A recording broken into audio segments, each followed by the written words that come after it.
3 months ago, I watched my parents swing a baseball bat through a complete stranger's living room, thinking they were destroying my life. Turns out, they were handing me the greatest gift I never knew I needed. Freedom from the people who were supposed to love me most.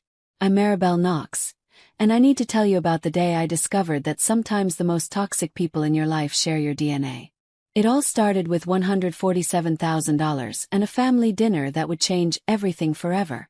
But to understand why that money almost destroyed my life, I need to take you back 5 years to when I still believed that blood meant loyalty and love was supposed to be unconditional. I was 28 then, living in a studio apartment that was basically a glorified closet in Redwood Falls, Minnesota. Every single day for 4 years, I'd wake up in that cramped space and remind myself why I was doing this, why I was eating canned beans for dinner, why I was taking the bus instead of owning a car, why I was buying clothes from thrift stores and celebrating birthdays with gas station cupcakes. $147,000. That's what freedom looked like to me. Enough money to buy a house. To finally have a space that was truly mine. Every dollar represented a choice, a sacrifice, a dream deferred but not abandoned. Late nights debugging code until my eyes burned. Weekend freelance projects while my friends were out living their lives.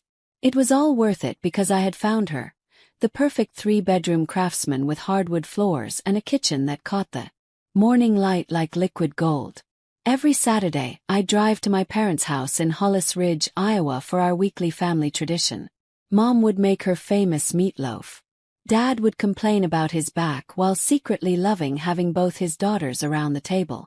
And Celeste, my older sister by 3 years, would show up with Brandon, her husband, who always seemed to be chasing the next get-rich scheme that would make him wealthy without actually working. That particular Saturday in October felt different from the moment I walked in. There was this electricity in the air, this sense that something big was about to happen. Celeste and Brandon were whispering in the corner like conspirators. Mom kept shooting me these strange looks, part excitement, part calculation. Dad couldn't quite meet my eyes during his usual complaints about the neighbor's dog. I was too caught up in my own excitement to pay attention to the warning signs. I had pictures of the house on my phone, ready to share my joy with the people who were supposed to celebrate my success. Celeste has some wonderful news, Mom announced as we settled around the dining room table. Her voice carrying that particular tone she used when she was about to ask for a favor. What happened next still makes my stomach drop when I think about it. Celeste didn't just tell us about her new business venture. She gave us a full presentation. Printed charts, graphs, projected revenue streams, market analysis. This was her 3rd attempt at entrepreneurship. And apparently she'd learned nothing from the first 2 spectacular failures that had forced my parents to remortgage their house to pay off her debts. I've learned from my mistakes, she said. Her eyes bright with that dangerous combination of desperation and delusion that I'd seen too many times before. This time I have everything figured out. I just need capital for initial development and marketing. Brandon nodded beside her like the perfect supportive husband, playing his role to perfection. Projections show we could double our investment within 2 years. That's when they all turned to look at me. Not casual glances, deliberate expectant stares that made something cold settle in my chest. Why are you all looking at me like that? I asked, though part of me already knew the answer. Celeste's voice took on that sweet, manipulative tone she'd been perfecting since we were kids. Well, I know you're saving for a house, and Mom mentioned. You have about $147,000 saved up. The room went silent except for the sound of my heartbeat pounding in my ears. They had discussed my finances. They had calculated exactly how much I was worth to them. I wasn't their daughter, their sister. I was a walking ATM with a convenient family connection. I'm not investing my house money in your business, Celeste. The words came out sharper than I intended, but honestly, I was shocked by the audacity. This wasn't a small favor between siblings. This was my entire future. They were asking me to gamble on Celeste's track record of spectacular business failures. Celeste's face crumpled like I'd physically struck her. But if you help me now, in 2 years, I'll give you back $294,000. You could buy an even better house then. Actually laughed. I couldn't help it. The absurdity of it all. The woman who'd failed at business twice, asking me to trust her with my life savings based on nothing but optimism and pie-in-the-sky projections. Celeste, you've already failed at business twice. Maybe it's time to stop with these schemes and get a regular job like the rest of us. That's when everything exploded. Celeste burst into tears and ran from the room like we were still teenagers having a dramatic fight. Brandon called me heartless and followed her. And my parents, the people who had raised me, who had supposedly loved me unconditionally for 28 years, immediately turned on me like I was the villain in the story. How could you be so cruel to your sister? Mom's voice was ice cold, cutting through me like a blade. Celeste is more talented than you'll ever be. You're just jealous of her success. Success. I wanted to scream. What success? The 2 bankruptcies, the creditors calling their house at all hours, the stress that had given Dad panic attacks and sent him to the emergency room. But Dad delivered the killing blow. You give Celeste that money or you're no longer part of this family. I stared at these people, these strangers wearing my parents' faces, and realized that to them I had never been a daughter. It was a bank account with a heartbeat, a resource to be tapped when needed. I'm not giving her my money, I said quietly. Then get out of our house and don't come back. So I did. I walked out of that house, drove home to my cramped apartment, and changed my phone number the next day. If they wanted to cut me out of the family over money, I'd make it official. 1 year later I bought that house. The same beautiful craftsman with hardwood floors and morning sunlight streaming through the kitchen windows in Cedar Glen, Oregon. I set up my home office in the spare bedroom and discovered what peace actually felt like. No more Saturday dinners walking on eggshells. No more listening to Celeste's latest delusional business plans. No more being treated like a human ATM by the people who were supposed to love me. Through mutual friends, I heard that Celeste's business was actually successful this time. She bought a big house, was traveling constantly with Brandon, posting pictures of their lavish lifestyle all over social media. I was genuinely happy for her, but I felt zero regret about protecting my financial future. For 5 years I lived without them. 5 peaceful, drama-free years where I advanced in my career, learned to enjoy my own company, and slowly built a life that felt authentically mine. I even met someone, Elliot Vaughn, this incredible man I connected with through a professional networking group. He lived in another state, but we made the long-distance relationship work because he was everything my family had never been. Kind, stable, supportive, someone who valued me for who I was, not what I could provide. Elliot would visit me, I'd visit him, and we started talking seriously about a future together. I was actually considering selling my house to move to his state and start fresh somewhere new with someone who genuinely cared about my happiness. Then on a Tuesday morning that started like any other, I got an email that changed everything. Came to my old email address, the one I barely checked anymore. The sender's name made my stomach drop. Mom Maribel, we need to see you urgently. This is a matter of life and death. Please come home. Despite everything, these people had raised me. If someone was dying, if Dad was having a heart attack or Mom had cancer, I needed to know. So, I wrote back short and direct, I'll come by this Saturday. Saturday morning, I sat in my car outside their house for 10 minutes, trying to gather courage. The neighborhood looked smaller than I remembered, shabbier somehow. But what really caught my attention were the 2 cars in the driveway. Celeste's brand new Lamborghini and Brandon's pristine BMW, both expensive as hell. So, this wasn't just about my parents. This was a family intervention. Mom opened the door, looking older, more tired, with new lines around her eyes that hadn't been there 5 years ago. Maribel, she said, her voice shaky with emotion. Thank you for coming. The whole family was assembled in the living room like some twisted reunion special.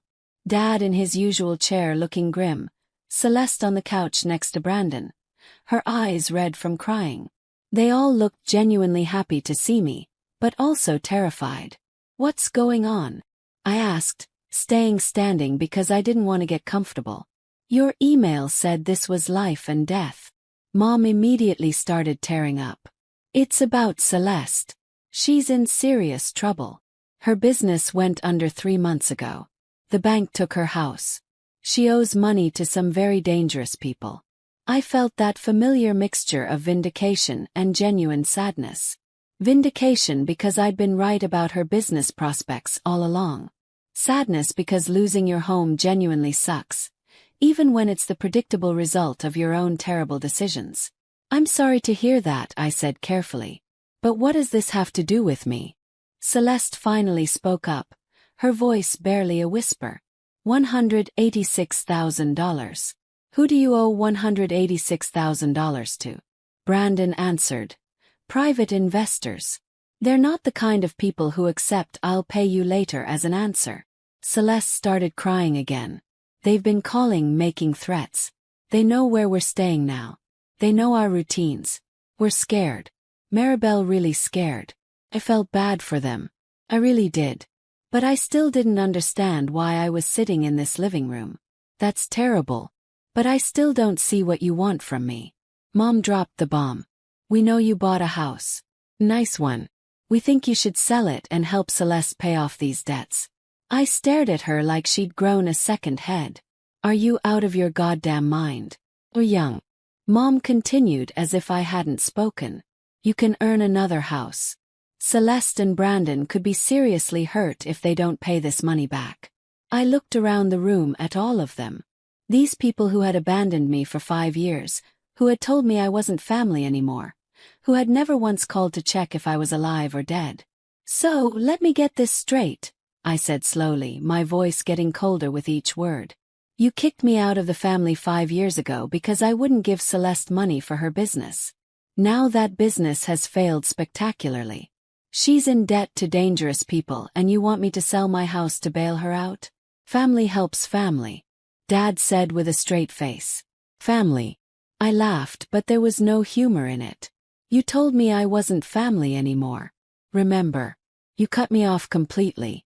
Celeste was sobbing harder now. I know we messed up before, but this is different. These people aren't going to just take us to court. They're going to hurt us. Then maybe you should have thought about that before you borrowed money from loan sharks. Brandon got angry. You have no idea what kind of pressure we're under. You're right. You don't. But I noticed 2 very expensive cars in the driveway. Maybe start by selling those and paying off some of the debt. We need those cars for work. Celeste snapped. You need them more than you need to be safe from dangerous creditors. The circular logic was making my head spin. They were asking me to destroy my financial security to fix problems they had created while refusing to make any sacrifices themselves. Mom got right in my face. This house you bought, if you sold it, you could pay off Celeste's debts and still have money left over for a nice apartment. A nice apartment. I was getting really angry now. Mom, I worked my ass off for that house. I saved every penny for years. I lived like a monk so I could afford it. I'm not selling it to fix Celeste's mess. She's your sister. Dad said she's also a grown woman who made her own choices. Bad choices, apparently. Celeste jumped up from the couch. You're supposed to help me. You're supposed to care about what happens to me. Where was this family loyalty 5 years ago when you all told me to get lost? That was different, Mom said. How was it different? You didn't want to help me keep my money then. And I don't want to help you with your money problems now. The room went quiet. Everyone was staring at me like I was the unreasonable one, like I was the villain in their twisted family drama. I'm not doing this, I said finally. Celeste got herself into this mess and she can get herself out. If you want to help her so badly, sell your house and give her the money. Mom gasped like I'd slapped her. This is the only house we have. We're old, Maribel. We can't just start over like you can. Then I guess you understand exactly how I feel about my house. I started walking toward the door. Celeste called after me. You're making a huge mistake. These people don't mess around. I turned back to look at her. Neither do I. I left them all sitting there and drove home feeling lighter than I had in years. As soon as I got back to my house, I blocked Mom's email address. I was done with their drama forever. For about a week, things were peaceful. Elliot called every day, supportive and understanding as always. You did the right thing. He kept saying they can't just show up after 5 years and demand you fix their problems. I was actually feeling pretty good about my decision. Sure, I felt bad that Celeste was in trouble, but that wasn't my fault or my responsibility. I had my own life to worry about. Then Tuesday morning happened and everything changed in ways I never could have predicted. I was in my kitchen making coffee, looking forward to a productive workday when I heard a car door slam outside. I looked out the window and nearly dropped my mug. Mom and Dad were walking up my driveway like they owned the place. "What are you doing here?" I asked when I opened the door. "How did you even get my address?" Mom looked proud of herself. "Celeste hired a private investigator." "A private investigator? Are you serious right now?" Dad was looking around at my house with calculating eyes, and I could practically see the dollar signs spinning in his head. "This is a nice place," he said. "Get off my property." But Mom pushed past me and walked right into my house like she had every right to be there. Dad followed her. I was so shocked by their audacity that I just stood there for a second. "Don't make yourselves comfortable," I said. "You're not staying." Mom was walking around my living room, touching things, examining everything like she was conducting a real estate appraisal. "If you sold this house, you could easily pay off Celeste's debt and still have plenty left over for a smaller place. Maybe a nice apartment." "I already told you I'm not selling my house." "But look at all the space," Dad said, spreading his arms out. "It's just you living here. You don't need all this room. What I need is none of your business." Mom turned to me with tears in her eyes again. "Celeste is really scared. Myrtle. These men called her yesterday. They know where she and Brandon are staying now. They said if they don't get their money by the end of the month, something bad is going to happen. Then maybe Celeste should go to the police." "The police can't help with this," Dad said. "These aren't the kind of people who care about restraining orders." I was getting more frustrated by the second. "That's still not my problem. You both need to leave now." "We're not leaving until you agree to help your sister," Mom said, crossing her arms like a stubborn child. "Then I'm calling the police." I pulled out my phone and started dialing. Dad grabbed my arm. "Don't be ridiculous. Let go of me." I shook him off. "I'm calling them right now if you don't get out of my house." They could tell I was serious. Mom started crying harder. "Fine, but this isn't over, Maribel. If something happens to Celeste, it's on your head. And if something happens to my financial security because I bail out her bad decisions, that would be on my head too. At least this way, only the person who made the mess deals with the consequences." Dad pointed his finger at me. "You're going to regret this. Family is supposed to stick together. You didn't think that 5 years ago." After they finally left, I called the realtor I'd been talking to about maybe selling my house to move in with Elliot. "Hey, it's Maribel. Remember we talked about putting my house on the market? I need to sell it as fast as possible. I'm willing to take a 7% discount if that helps move things along." "Well, that's interesting timing. I actually have a buyer who's been looking in your area. With that kind of discount, I think he'd be very interested." 3 days later, he called me back with an offer. It was lower than I'd hoped, but fair considering the quick sale. I accepted immediately. Elliot was confused when I told him. "Why the rush?" I explained about my parents showing up at my house uninvited, their threats, their refusal to leave when asked. "I don't trust them, Elliot. I think they're going to keep harassing me. Maybe even do something crazy. I'd rather sell the house and get the money somewhere safe where they can't see it or use it as leverage against me." "That's probably smart. And hey, this means you can come stay with me sooner than we planned." That made me smile for the first time in days. "Are you okay with me staying at your place while I look for a new house in your area?" "Are you kidding? I've been hoping you'd move here. This just speeds up our timeline." The closing happened fast. Within a week, all the paperwork was done and the house was officially sold.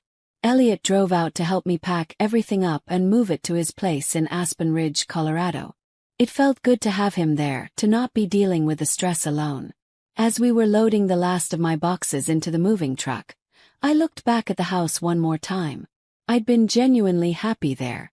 I'd worked incredibly hard to afford it, but I felt good about my decision to sell. I was starting a new chapter with Elliot, and my family couldn't use my house as emotional blackmail anymore. "You okay?" Elliot asked, putting his arm around me. "Yeah, I'm good. Let's get out of here." We drove off together and I felt this huge weight lift off my shoulders. Whatever happened with Celeste and her debt problems, it wasn't going to involve me or my money. I was finally free of their drama for good. Living with Elliot turned out to be incredible.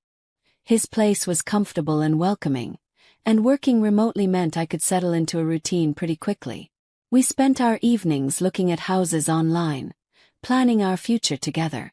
For the first time in months, I felt genuinely happy and completely stress-free. I'd been living with Elliot for about a month when my phone rang one Tuesday morning. The caller ID showed a number I didn't recognize, but it had my old hometown area code. "Is this Maribel Knox?" "Yes." "Who's calling?" "This is Officer Daniels with the Hawthorne Police Department. I'm calling about an incident involving your parents, Raymond and Denise Knox." My blood went cold. What kind of incident? They were arrested last night for breaking and entering and destruction of property. The homeowner wants to press charges. I was completely confused. Breaking and entering where? The address they broke into is listed as your former residence. Is 412 Willow Lane a house you used to own? I sold that house a month ago. What were my parents doing there? That's what we're trying to figure out. They caused significant damage to the interior of the home, destroyed furniture, broke windows, spray-painted obscenities on the walls. The new owner came home to find them in his living room, smashing his coffee table with a baseball bat. I sat down hard on Elliot's couch, my legs suddenly unable to support me. "Are you serious?" "Very serious. The damage is estimated at around $47,000. Your parents claimed they thought it was still your house and that you'd wronged them somehow. They said they were getting back at you for abandoning your family." I told Officer Daniels everything. About Celeste's debts. About them showing up at my house uninvited.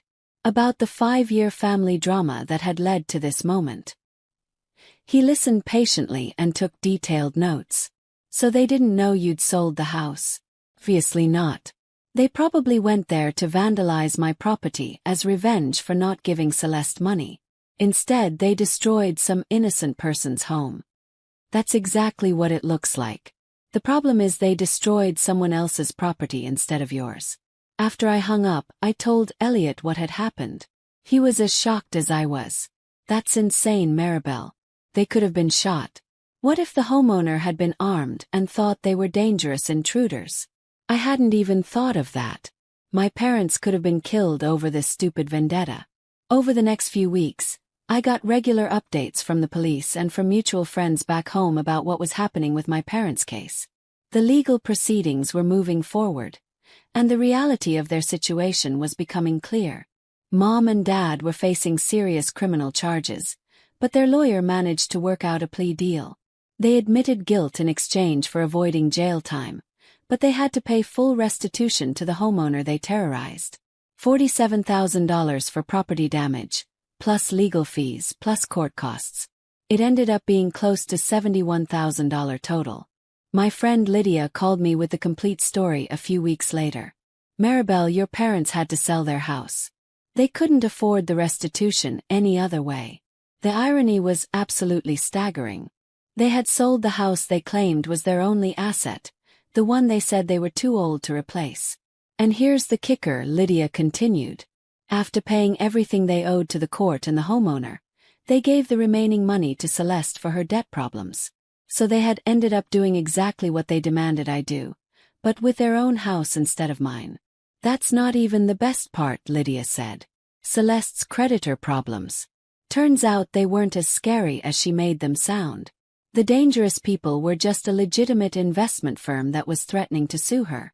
No broken kneecaps, no mysterious accidents, just regular legal action. So Celeste had lied about being in physical danger. She had manipulated everyone, including our parents, into thinking her life was at risk when really she was just facing a completely normal lawsuit." "Where are Mom and Dad living now?" "Yes. They're renting a small apartment with Celeste and Brandon. All 4 of them crammed into a 2-bedroom place. From what I hear, it's not going well. Lots of fighting, lots of tension. A few months passed and I heard through the grapevine that my family was trying to contact me through mutual friends. They wanted to apologize, to explain themselves, to somehow rebuild our relationship.